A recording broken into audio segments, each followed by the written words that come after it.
സിപിഐയുടെ നിലപാട് ഇന്നലെ തന്നെ ഫ്രാൻസ് ഫ്രഞ്ച് കമ്മ്യൂണിസ്റ്റ് പാർട്ടിയുടെ സമ്മേളനത്തിൽ പങ്കെടുക്കുന്നതിന് വേണ്ടി കമ്മ്യൂണിസ്റ്റ് പാർട്ടി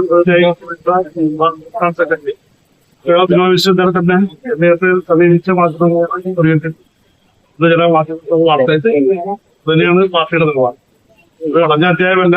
2 വർഷം മുന്നണിക്കകത്ത് ആവശ്യം ചർച്ച ചെയ്യാൻ സീറ്റാണ് അങ്ങനെ ഏകപക്ഷീയമായി അടക്കേണ്ട വിഷയമല്ല എന്ന് തന്നെയാണ് സിപിഐയുടെ നിലപാട്. ഇതിനൊക്കെ മറുപടി മുമ്പ് പറഞ്ഞു കഴിഞ്ഞിട്ടാണ് രാജ്യത്തിന്റെ ഭരണഘടന പോലും ഭേദഗതി ചെയ്യാൻ ആവശ്യമായ സാഹചര്യം കീഴ്വഴക്കത്തിലൊന്നും കീഴ്വഴക്കമൊക്കെ മാറി മാറി ഉണ്ടാക്കുന്നതാണ്. കീഴ്വഴക്കം എല്ലാ കാലത്തും മാറേണ്ട സാഹചര്യം ഉണ്ട് എന്നാണ് പാർട്ടിയുടെ. അതായത് അദ്ദേഹം പറഞ്ഞതിൽ തിരുത്തു വേണ്ടത് ഇത് സിപിഐ പറഞ്ഞുകൊണ്ടേയിരിക്കും. അങ്ങനെ പറഞ്ഞുകൊണ്ടേയിരിക്കുന്നതിൽ പാർട്ടിയല്ല സിപിഐ പറഞ്ഞുകൊണ്ടേയിരുന്നത് പലപ്പോഴും കേട്ടിരുന്നെങ്കിൽ ഈ അവസ്ഥ 2 വർഷം ഉണ്ടാവുമായിരുന്നില്ല എന്ന അനുഭവം നമ്മളെ ബോധ്യപ്പെടുത്തും.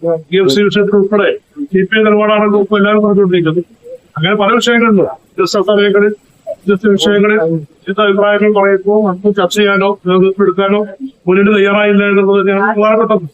അതുകൊണ്ട് പരാജയം നിലപാടിൽ മാറ്റം വേണമെന്നാണ് സിപിഐ ആവശ്യപ്പെടുന്നത്. അത് തന്നെയാണ് ഉപനിർസാരം സിപിഐ ആവശ്യപ്പെടുന്നത്. പ്രധാനപ്പെട്ട കാരണം ഇത് തന്നെയാണ്.